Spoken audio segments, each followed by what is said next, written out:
All right, here we go. Here we go. Let me make sure that I see it. Let me make sure that I see it and that we're good. Yes.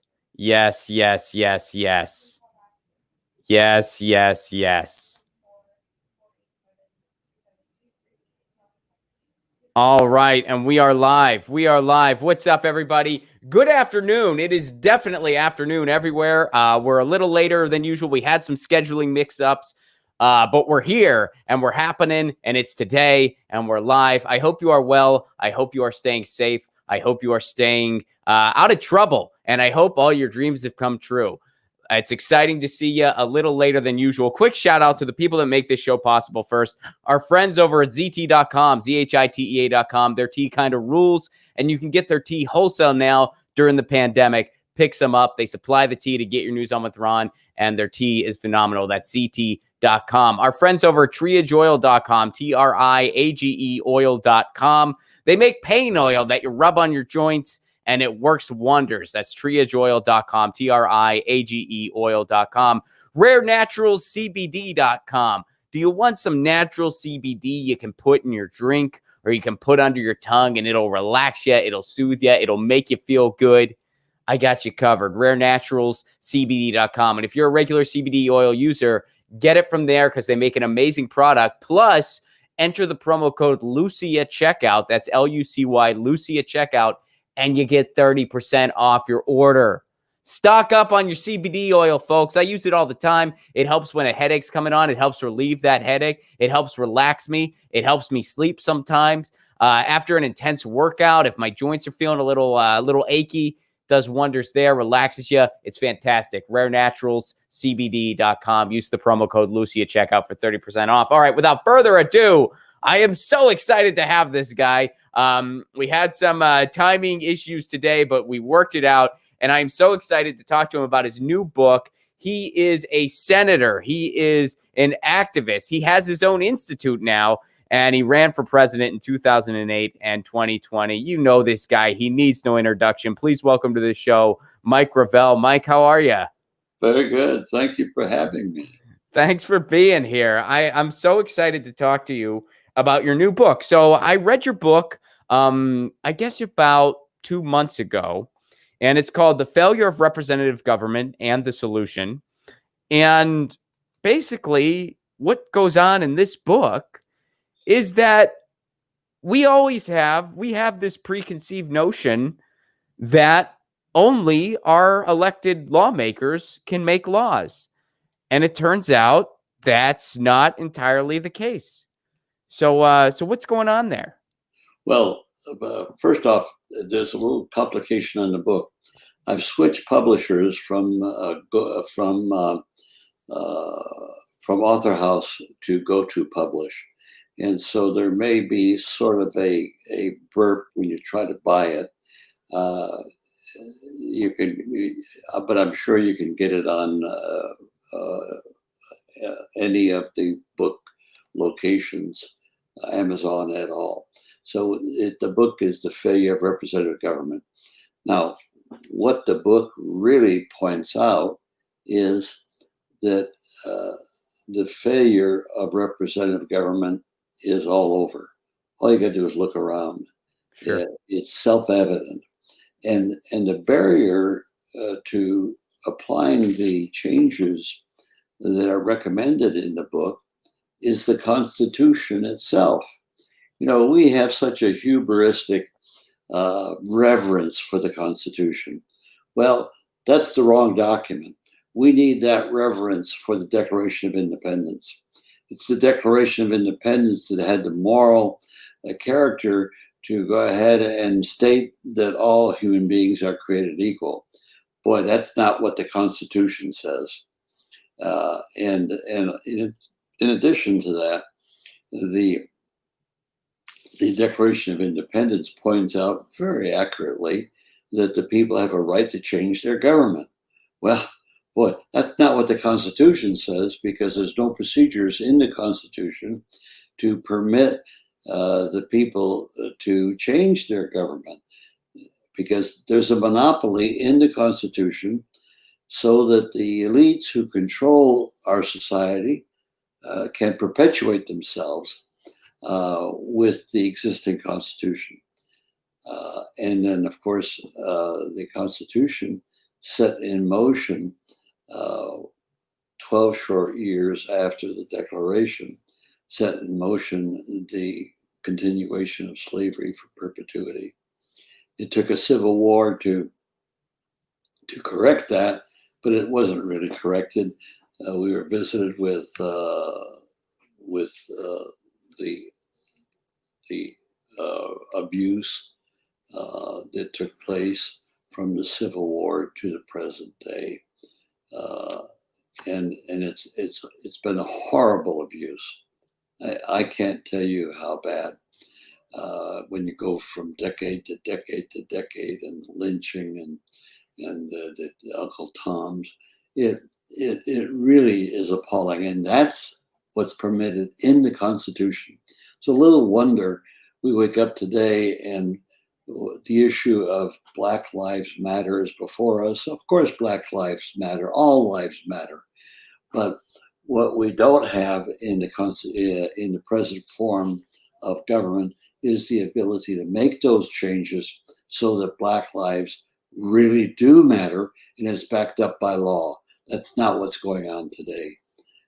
And so that's what the book begins to grapple with. And the answer that the book offers is to break the monopoly that representatives have on lawmaking and the monopoly they have on the ability to change the Constitution so that the people can do the same, can make laws and can alter the Constitution at will. And so the book literally is a manual on how to create and operate a legislature of the people. A legislature where you are a citizen can, with yourself or others, introduce legislation. It is deliberatively processed in the the people's legislature, and at the proper time, and it's processed in a way that far exceeds the existing processing that takes place in representative government. We have an appalling system that we think is great, and yet it's not. It's far from it. But we do set up a process that is great and is totally visible to all citizens on every single detail of the legislative process. And then when it comes time to vote on the issue, we have a process where for 1 week in any location in the world, an American citizen can vote for a federal law, a state law, and a local law. That's what's put forth in detail in this book.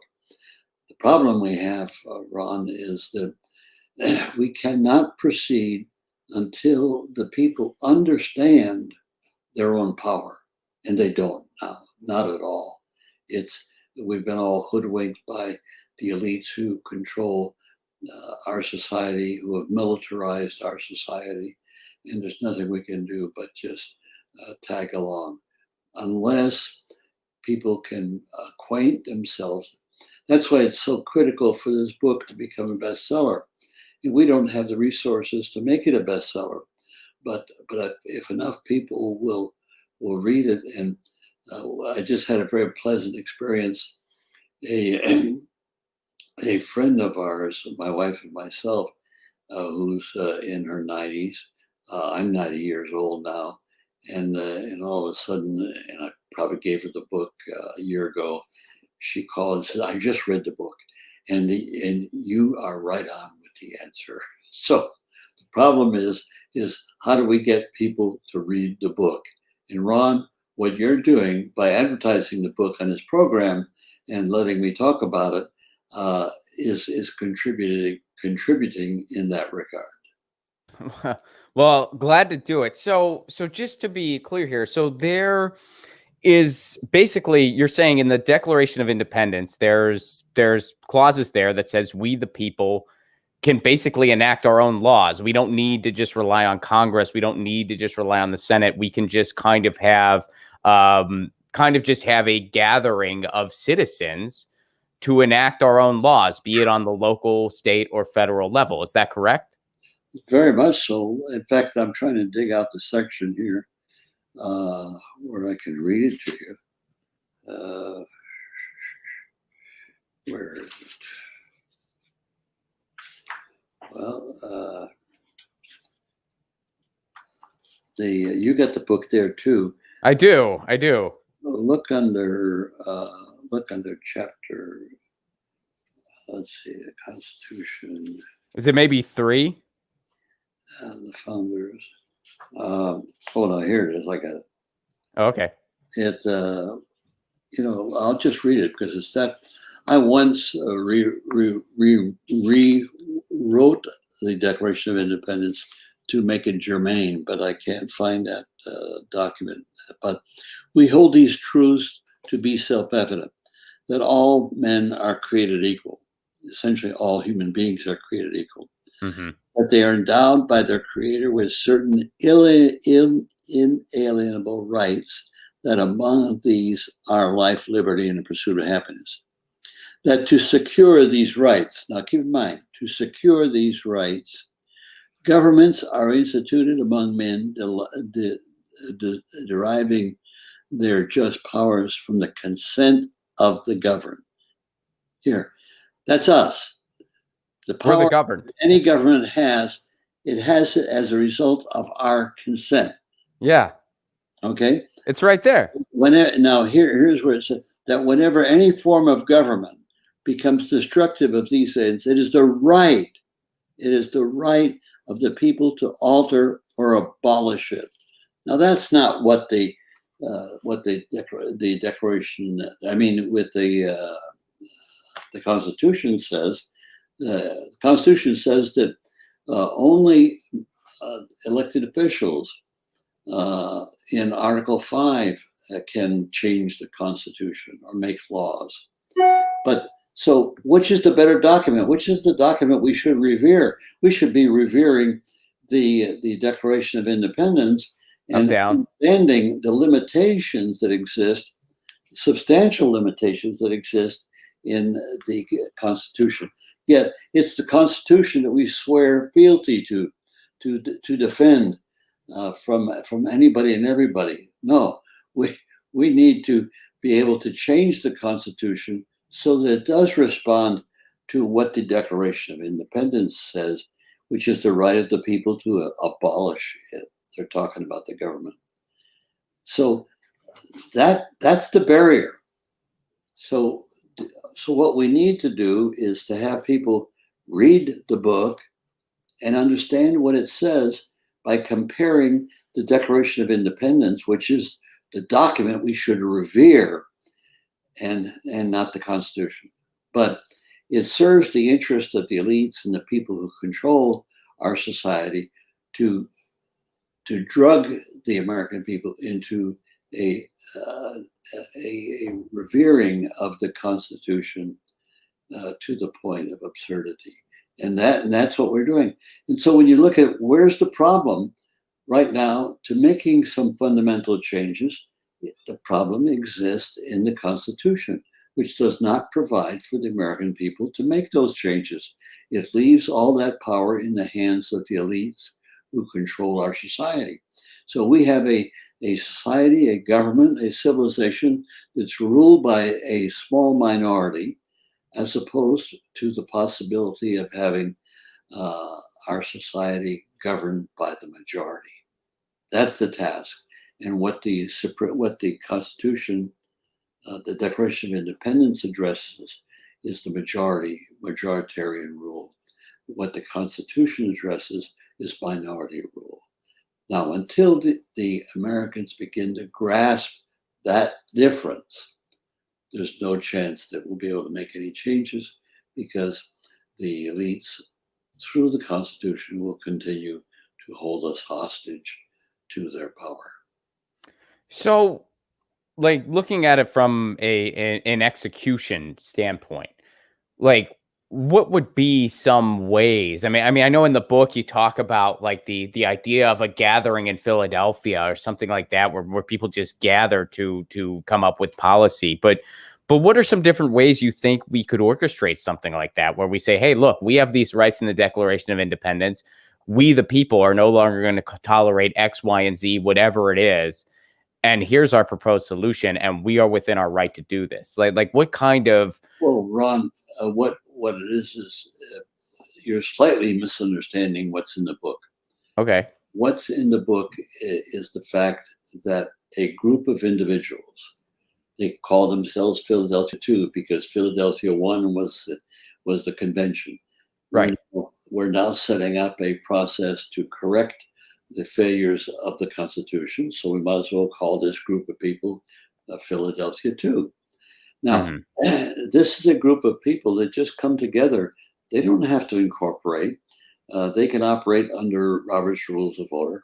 And what they do is they take the legislative proposal in the book and present it first to the people to understand it. If the people don't understand it, there's not a prayer this will go forward. So first and foremost, the people have to understand what's involved. And that's what I was talking about, the difference between the Declaration of Independence and the Constitution. But once they understand, now this group of people can begin to conduct an election, a national election. Now, what is an election? It's an assembly of people. Well, of course, the Declaration, the First Amendments to the Constitution talk in terms of our right to assemble, which means we can conduct an election. And what's the legitimacy of that election? The same legitimacy that was taken care of in Article 7 of the Constitution. And that legitimacy is that if the people vote and approve this constitutional amendment and a Legislative Procedures Act, if they vote for that in sufficient numbers, then it becomes the law of the land, just as the voting for the nine conventions of 9 states voting for the ratification of the Constitution caused the 9 states to have the law of the land in the Constitution. Let me repeat that. If the people vote for, let's go back to how we created our government. In Article 7, which is the creation article, it says very simply in 2 lines that when the conventions of 9 states ratify the Constitution presented to them, it becomes the law of those 9 states. Now, that was in violation of the Articles of Confederation, which said that you had to have unanimous consent to make any changes. So the founders just pushed the Confederation aside and said, very simply, that if the conventions of 9 states voted to ratify the convention presented to them in these conventions, it's the law of that land. It's the law of those 9 states. Now, we can do the same thing. In fact, we can do it better. We don't have to go to conventions. The reason why they went to state conventions was to be able to protect slavery. They didn't want the people to get involved. Keep in mind, now the founders, at no time did they consult or permit the people to ratify the Constitution. It was done at state conventions. So now we can take a page from that book, which means it's self-actuating. That's what they did.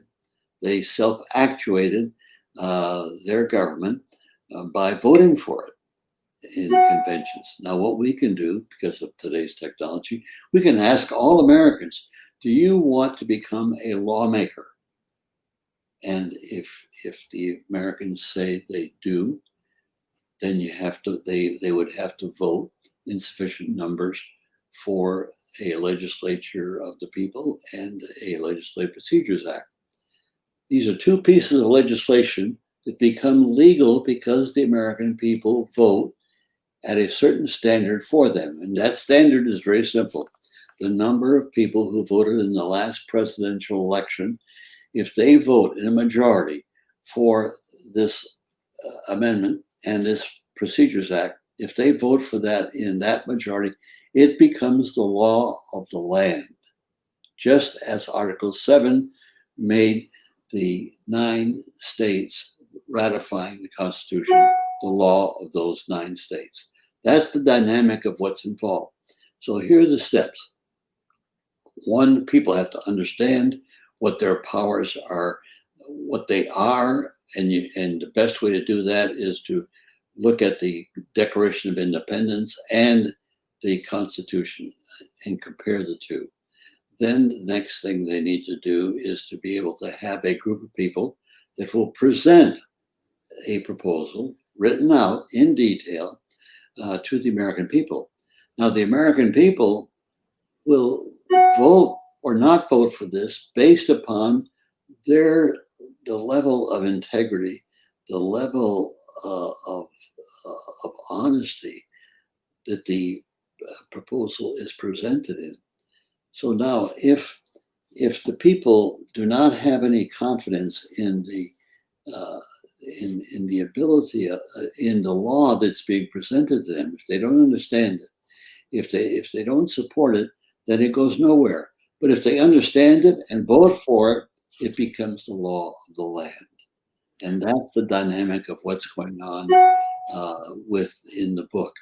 And so it's important to understand that that you and I can decide to have a national election.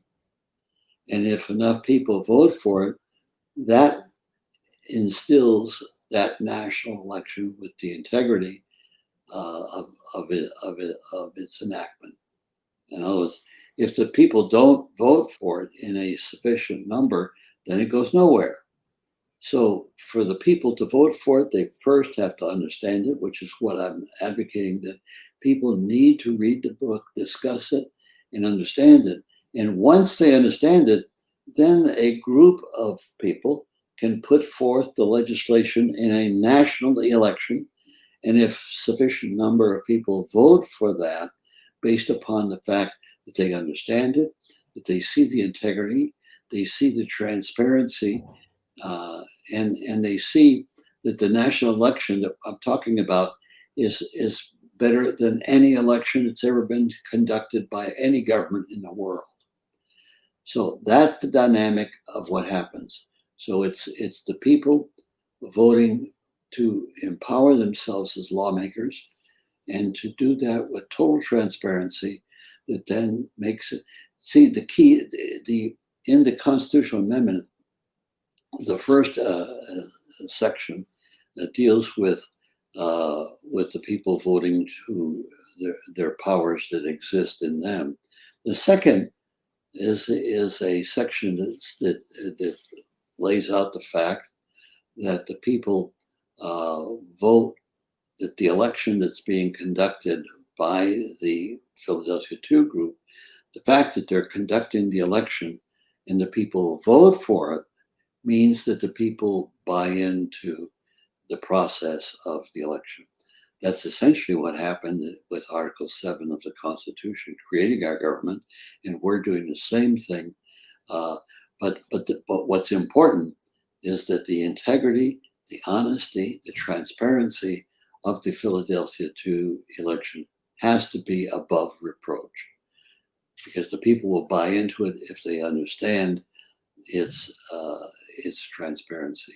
If it doesn't, if it has the same transparency as government elections, like we see the efforts to suppress voting repeatedly, sustained by the courts, if that's the way the Philadelphia 2 group conducts the election, it's going nowhere. Well, I think that's the biggest challenge, because, we live, right now in the contemporary United States, with the way our elections are now, half the country doesn't vote. So, how would we go about just kind of breaking through that wall and getting people to gather around something like this? Well, Ron, here again, it's a voluntary kind of deal. If you and I and let's say 20 other people got together and took the text of and we would review the text and then present this text to voters of their own volition. And if enough voters vote for the text, it becomes the law. Mm-hmm. So the process is very straightforward. In other words, somebody has to put the text together, which is what I've done, and it should be reviewed by a group that's going to conduct a national election. And once they've reviewed it and they've bought the text, that's the text they now present to the American people to vote on. Once the voting starts, you can't change the text. But once the voting is complete, the text becomes the law of the land.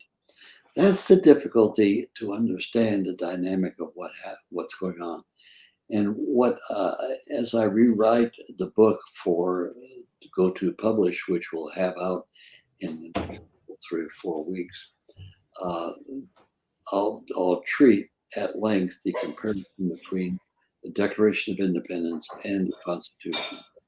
And I think when people understand that comparison, they'll be able to see that the founders in 1787 in the convention in Philadelphia, who did not consult the people. In fact, the convention was held in secret, and that the convention came forward with the establishment of slavery for perpetuity. You compare that to the Declaration of Independence, and hopefully that will wake people up to then pursue further how they can vote for a legislature of the people, and it would be entirely legal and proper once enacted, and it becomes the law of the land. Then once the people can now make laws and change the government, then you'll obviously see an improvement in the government. Otherwise, the people will do away with certain institutions. And then once the people start making laws, they can address these issues that, of course, representative government can't begin to address. The simple one being the college, name escapes me. Senior moment. I'm 90 years old. It's okay. It's okay. Take your time.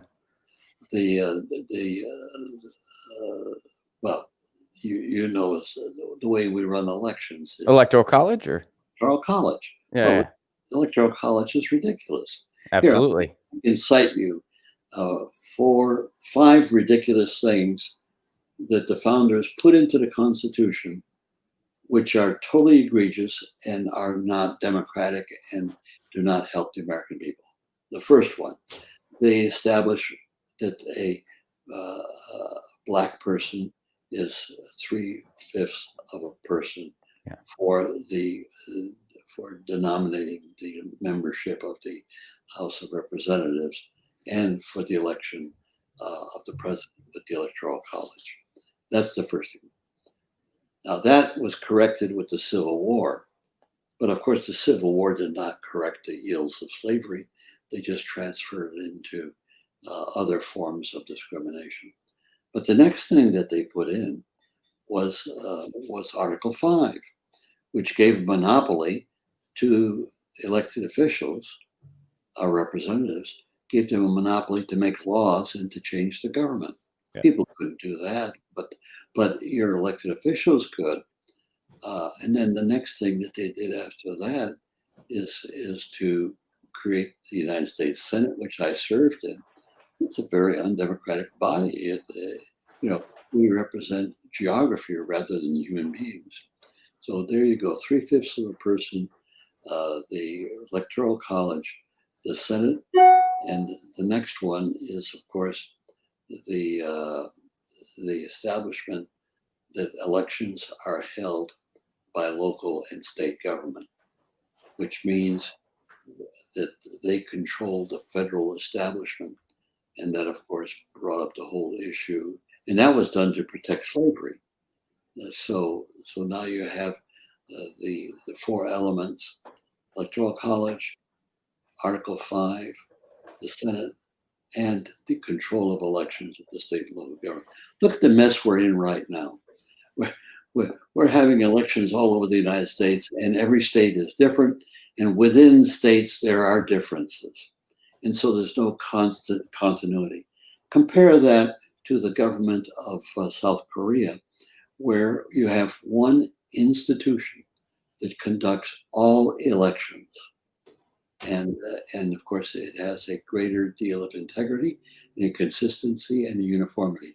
We don't have any of that. And the reason why we don't is because the powers at the state and local level wanted to protect the institution of slavery and guarantee its use. So let's just like put on the hypothetical hat now, because I everyone, people really love to hear what you have to say, myself being one of them. If we were to, live in a world where these types of actions, we brought these to fruition as a people, what would be the first law you, Mike Gravel, would want to see? What would be the first law you would either want abolished or enacted? You can pick either one or answer both. Well, the first one that I would go after is on the limitation of terms. For the president, 1 term, 6 years. For the House of, the House should be first, because the House would be, the people would be extended to 4 years rather than 2 years, and 4 years, 3 terms. So that would mean that they would serve 12 years, and they either go out or go to local government or go to higher government. The next would be, you got the House with term limits, you got the president with term limits, and you got the Senate with term limits. The Senate would serve 3 years, and this would be in one amendment that would be entitled the limitations of office. And so you have a cap for the presidency, you have a cap for the House, you have a cap for the Senate, and most important, you have a cap for all federal judges, including the Supreme Court of the United States. So a federal judge could serve 12 years, and that's it. He would either serve at a higher level or at a lower level or get out. But there's no term of office in the federal judiciary beyond 12 years. Now, I'll give you an example how critical this is. That Clarence Thomas has been there for around 30 years. Mm-hmm. He could be there another 30 years. And so here you have his influences felt over this entire period. It's wrong, because when you give people power for infinity, what you do is you corrupt them intellectually. And the whole problem, the reason why you want to cap all of these powers that the president, Senate, judges have, is because power corrupts. It corrupts absolutely. And that's the first thing that I would want to correct, is immediately put forth an amendment calling it capping the Congress, the president, and the judiciary to 12 years in power. And it would work very well, because when you look at the members, my experience in the Senate is the best work that senators do is at the beginning of their term, not after they've been there 30 years or 40 years, because at that point, all they're interested in is doing whatever it takes to keep themselves in power. And that's what we have to change. Now, the next thing that you can change is, of course, the Electoral College. That's an easy one. But there are a lot of other elements that we could change. I can go down the list in chapter, what is it? It's in chapter 5. Here, these are the things that you could change just at the Supreme, at the level of constitutional amendment. You can act equal rights amendment and the similar amendment, that all rights are guaranteed. The let's see what's some of the office of the president. Okay. I come up with? The Electoral College, Supreme Court. Well, you also mentioned, I mean, number 4 is healthcare, education, and economic security are established as rights for each American citizen. Yeah. Which, well, let me give you an example of economic security. Here, you can have a small business, and you can borrow from the Small Business Administration to set up your small business. So what's going on there? You as a citizen are borrowing money from the federal government that you got to repay. Why not do that right across the board? Here you have talking about the fact that we're going to have driver vehicles that can be driven without the people, truck drivers. So they're going to be made obsolete across the country by trucks that will drive themselves. Well, they're made obsolete. How are they going to make a living? Well, what we could do is we could turn around and have a federal program, which is what I'm talking about when I talk about expanding the capability of borrowing money from the federal government. A truck driver could borrow the money from the federal government to pay for the cost of a new driverless truck, and buy the truck and take the profits from that and pay back the federal government. And once the government's paid back, then the individual driver owns the truck and profits and enjoys the profits that the productivity of that truck will produce. You can do the same thing with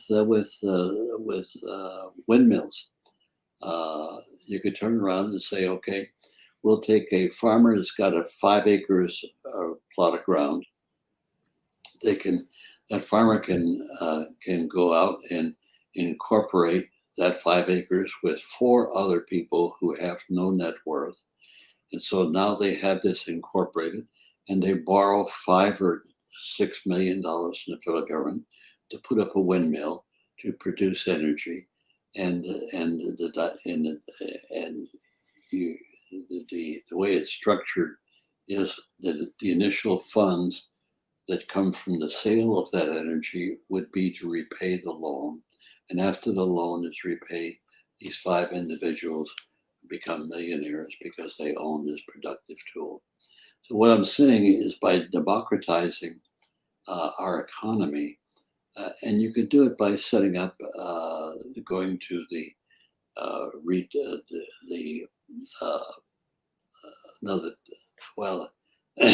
I'm having a bad day with respect to the senior moments, but there's no reason why you can't turn around and democratize our economy by permitting people to borrow money from the federal government to purchase assets that then produce wealth and profit, and use that wealth and profit to repay the loan to the federal government.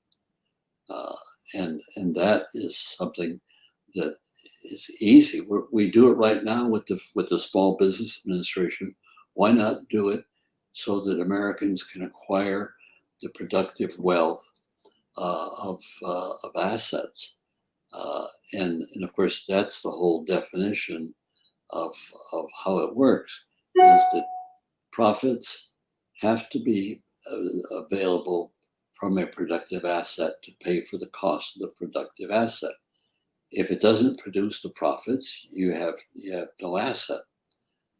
So that's a dynamic that can be structured into our national economy, which now serves the 1%, as opposed to serving all the people, which could be easily structured into a process that I'm suggesting.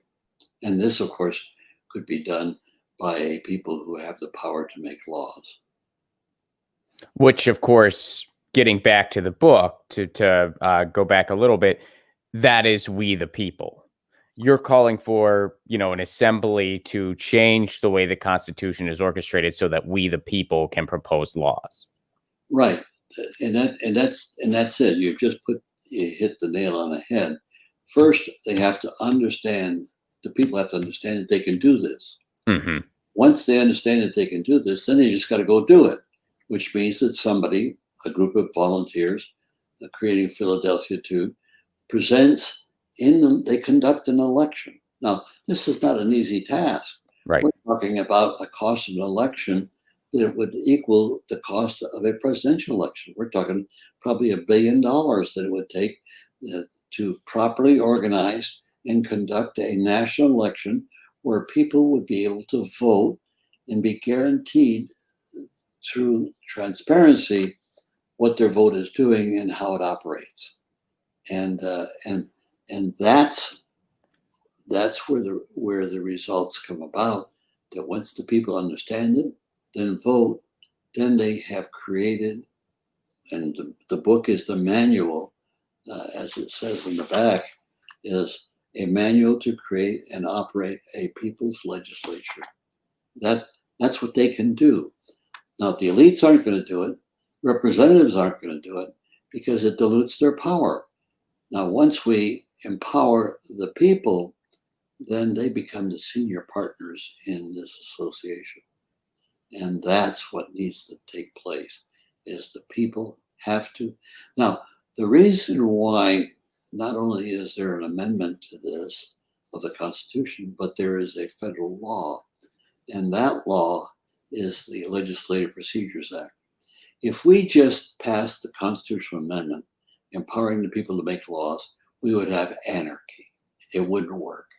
What they have to have, along with the definition of powers in the constitutional amendment, they have to have procedures to properly deliberate on legislative proposals the way the members of any legislative body has. And of course, we put in procedures far superior to anything that Congress could even think of. Mm-hmm. Yeah, you can't just have people randomly just publishing blogs like, well, that's my law. You got to follow it now. Well, no, wait, I just posted another one. You violated. I made a law that everyone has to give me $5 on Thursday. If you broke it, you're going to jail. You're so right. we have what we have in the manual. We have these procedures. Here, to introduce a piece of legislation, you and I, we want to introduce term limits. So what we do is we have to go to the Legislative Procedures Act sets up a trust, a citizens trust, who will manage the procedures on our behalf. So we call up the trust and say, look, we want to do a term limitation on various aspects of the government. They'll say, okay, well, we'll give you an attorney paid for by the trust, which is paid for by tax dollars. And that attorney will review your proposal, will draft it, make sure that it's constitutional, and then we'll give it back to you for your approval. Okay? So now right there is right at the get-go, you have the determination by legal scholars as to the efficacy of your proposal. Mm-hmm. So now after that is done and we approve it, then you and I have to go out and find a pollster that will submit a plan to the trust. It has to be approved ahead of time with who will be polled, how it will be polled, and how it will be counted. And so once that poll goes forward, it has to have at least 40% of the people of that constituency. If it's a state, it's the federal or local, 40% have to agree that they want to proceed with that legislative process, the deliberations. So 40% in a poll have to agree to go forward. So once that happens, now it goes back to the legislative, to the trust, the citizens trust, and they begin, one, to hold hearings, to have markups, to bring in experts, to publish a website at the beginning for each and every legislative proposal, where everything that affects that proposal, whether it's the hearings, it's the markups, anything else, is totally visible to the citizens of the constituency in question. So you have literally total integrity and transparency right from the get-go in the legislative process. Then after the process, whoops, yeah, I'm sure you can. Is that your ringtone? Hang on 1 second. Okay. No worries. Hello? Hello?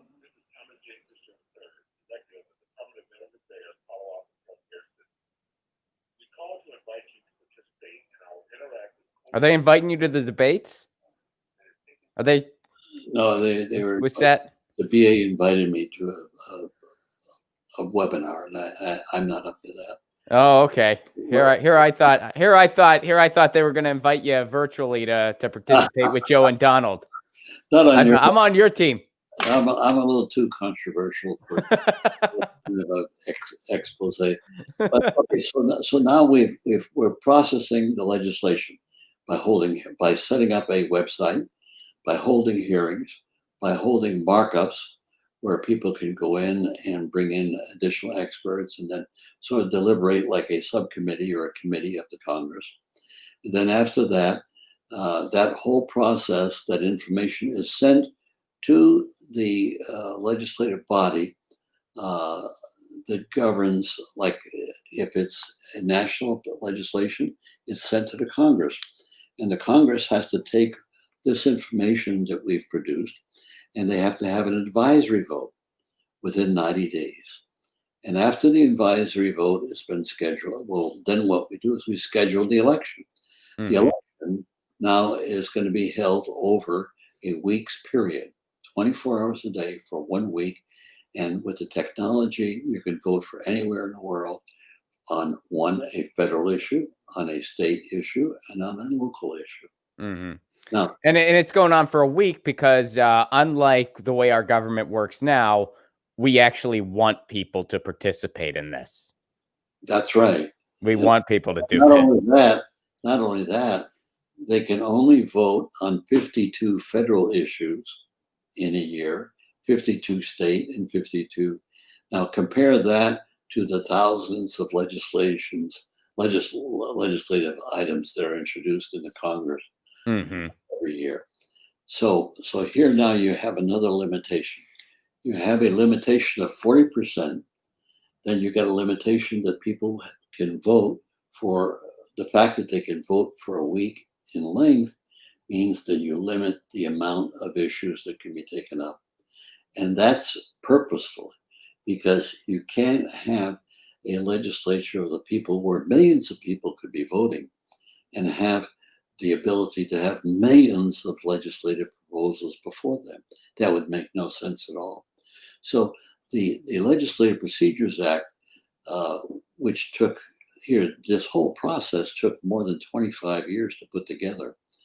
And so in that process, we now have a system that it's not infallible. It's put together by human beings, but it's so far superior to anything any legislative body has in the world today. And that's what this would have, a legislature of the people. And once it's done in the United States, it'll go around the world like wildfire.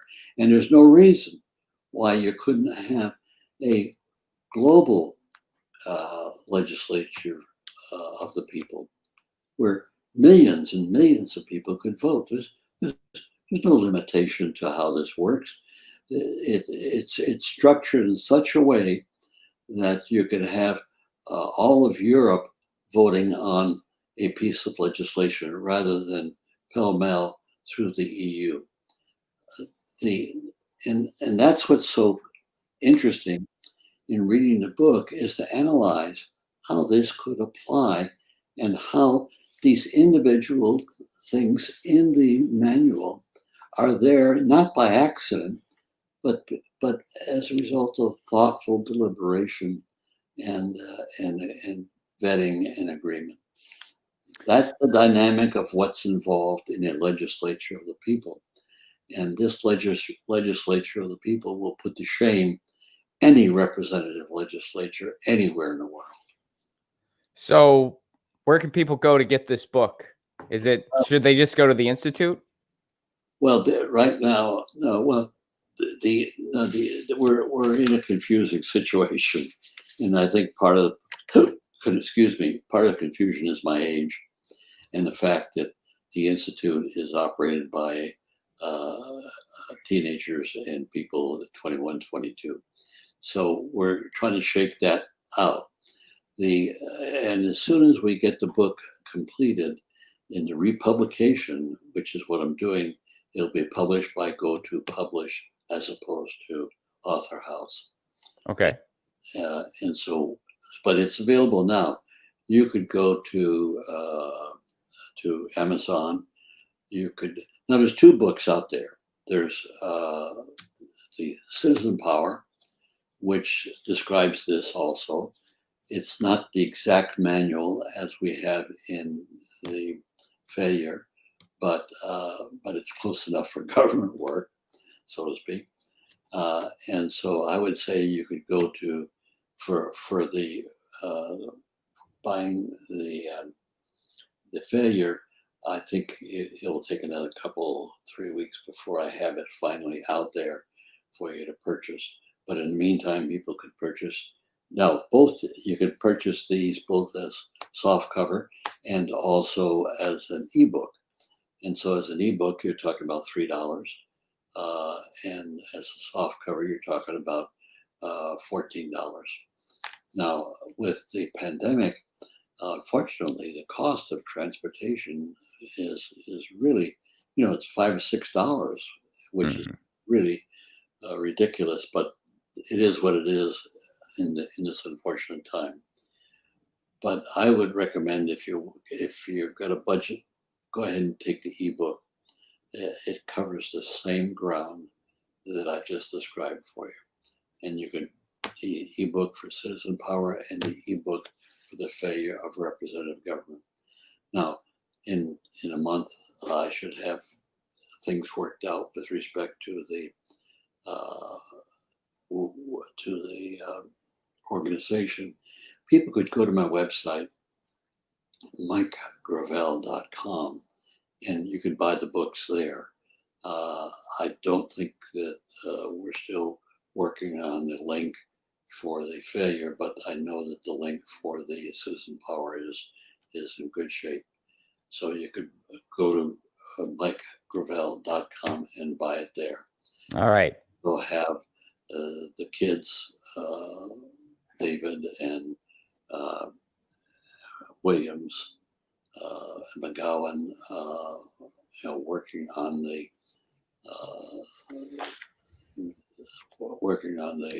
institute, and so I think that by the first of the year we should have everything in good shape, which will put us in a position to monitor the government, the administration of Joe Biden and the new Congress. I'm hopeful that they will be responsive to the wishes of people, but here again we have to be realistic.